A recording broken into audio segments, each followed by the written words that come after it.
یہ دل اللہ نے دنیا میں ہمارے اختیار میں دیا ہے اور ہماری ڈیوٹی لگا دی، میرے بندو دل میرا گھر ہے، تم بھی اسے صاف رکھنا، تم اسے گناہوں سے میلا نہ کرنا۔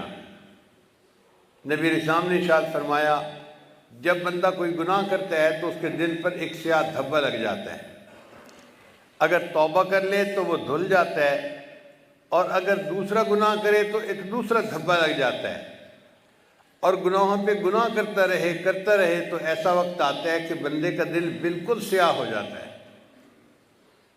اب اس دل کی سیاہی کو ختم کرنا یہ ہماری ذمہ داری ہے۔ یہ سیاہی کیسے ختم ہوگی؟ یہ اللہ کے ذکر سے ختم ہوگی۔ جیسے گھر میں جھاڑو دیتی ہیں نا عورتیں تو گندگی ختم، یہ لا الہ الا اللہ کا ذکر بھی ایک روحانی جھاڑو کی مانند ہے۔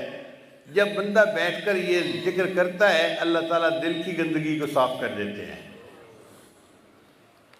آپ دیکھیے ایک آدمی دودھ لینے کے لیے جائے اور اس کے ہاتھ میں برتن ہو جو میلا ہے، گندا ہے، تو دودھ دینے والا کہے گا بھائی میں اس میں دودھ نہیں ڈالتا، میرے پاس صاف برتن لے کے آؤ۔ اگر دودھ دینے والا گندے برتن میں دودھ ڈالنا پسند نہیں کرتا تو اللہ تعالیٰ بھی بندے کے گندے دل میں اپنے نور کو ڈالنا پسند نہیں فرماتے۔ اللہ بھی کہتے ہیں میرے بندے دل کو صاف کر کے لاؤ، میں تمہارے دل کو اپنے نور سے بھر دوں گا۔ شریعت کا مسئلہ ہے، اگر کسی گھر میں کسی انسان کی یا جاندار کی تصویر ہو تو وہاں رحمت کا فرشتہ نہیں آتا، حدیث پاک میں آیا ہے۔ اب سوچئے اگر کسی جاندار کی تصویر کسی گھر میں ہے، رحمت کا فرشتہ وہاں نہیں آتا، جس بندے کے دل میں کسی جاندار کی تصویر سجی ہوگی اللہ اس دل میں کیسے آئیں گے؟ اس لیے اللہ تعالیٰ چاہتے ہیں میرے بندے یہ جو مورتیاں تو نے سجائی ہوئی ہیں نا سب کو نکال دو۔ یہ دل کئی مرتبہ بت خانہ بن جاتا ہے، صنم خانہ بن جاتا ہے، فلاں کی محبت بھی دل میں، فلاں کی محبت بھی دل میں، یہ سب بت توڑنے پڑیں گے تب اللہ کی محبت دل میں آئے گی۔ تو ہمیں اپنے دل پر محنت کرنی پڑے گی۔ دل صاف ہوتا ہے اللہ کے ذکر سے، ذکر سے ذات کی محبت پیدا ہوتی ہے۔ جو بندہ اللہ کا ذکر کثرت کے ساتھ کرتا ہے اس کے دل میں اللہ کی محبت خود بخود پیدا ہو جاتی ہے۔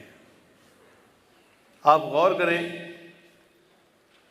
کہ اگر بیٹھے ہوئے یہاں میں تذکرہ کر دوں کہ ہم نے فلاں موقع پہ ونیلا آئس کریم کھائی اور اتنا مزیدار تھی اور اتنا اچھی تھی اور اتنا ہم نے اس کو انجوائے کیا، آدھے سے زیادہ لوگ ہوں گے جن کے دل میں فوراً طلب پیدا ہوگی کہ ہم بھی ونیلا آئس کریم کھائیں گے۔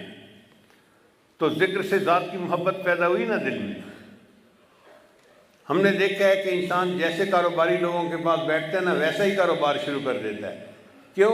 اس کاروبار کے تذکرے سن کے دل میں اس کی چاہت پیدا ہوتی ہے اور وہی کاروبار شروع کر دیتا ہے۔ اس لیے ذکر کی کثرت سے انسان کے دل میں اللہ کی محبت پیدا ہوتی ہے اور انسان کا دل غیر سے صاف ہو جاتا ہے۔ قرآن مجید میں اللہ تعالیٰ ارشاد فرماتے ہیں ان اللہ اشتری من المؤمنین انفسهم واموالهم بان لهم الجنہ، بے شک اللہ نے مومنوں سے ان کے جان اور مال کو جنت کے بدلے خرید لیا ہے۔ مفسرین نے لکھا کہ اللہ تعالیٰ نے یہ نہیں فرمایا کہ میں نے جان اور مال کے بدلے جنت کو بیچ دیا ہے۔ اس لیے کہ انسان کسی چیز کو بیچتا ہے تو اس کی دو وجوہات ہوتی ہیں، یا تو ضرورت ہوتی ہے تو جی پیمنٹ کرنی ہے چلو پلاٹ بیچ دیتے ہیں، گاڑی بیچ دیتے ہیں، قرض لینے والا تنگ کر رہا ہے مکان بیچ دیتے ہیں۔ تو انسان ضرورت کے وقت اپنی چیز کو بیچ دیتا ہے، یا پھر زیادہ فائدے کی توقع ہوتی ہے اس کی وجہ سے چیز کو بیچتا ہے۔ پلاٹ خریدا تھا 20 لاکھ کا، اب اس کی قیمت لگ گئی 2 کروڑ روپیہ، اور جی بہتر ہے پلاٹ کو جو ہے نا بیچ کے ہم اس کی جگہ کوئی مکان خرید لیتے ہیں۔ اللہ تعالیٰ کی شان میں یہ دونوں چیزیں ممکن نہیں۔ نہ اس کو کوئی احتیاج ہے کہ وہ جنت کو بیچے، نہ اس کو زیادہ فائدے کی توقع ہے کہ اللہ کے خزانے میں زیادتی ہو جائے گی کہ وہ اپنی جنت کو بیچے۔ اس لیے اللہ تعالیٰ نے بیچنے کا لفظ ہی نہیں استعمال کیا۔ اللہ نے فرمایا کہ اللہ نے جنت کے بدلے مومن کے مال اور جان کو خرید لیا ہے۔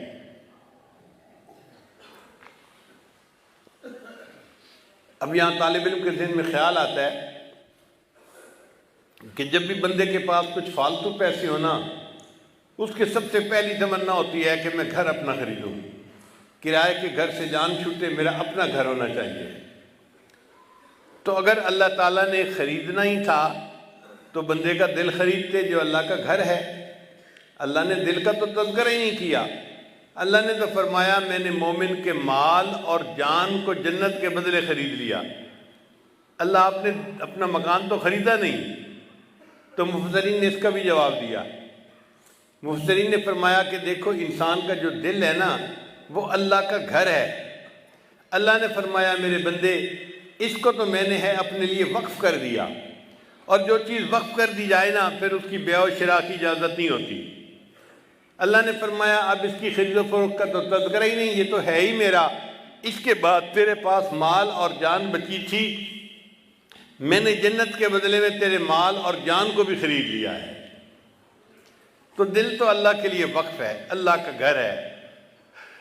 ہم اس دل پر محنت کریں تاکہ قیامت کے دن ہمارا دل اللہ کو پسند آ جائے، اللہ خوش ہو جائیں دل کو دیکھ کے، ہاں میرے بندے نے اپنے دل میں میری محبت کو بھر لیا تھا۔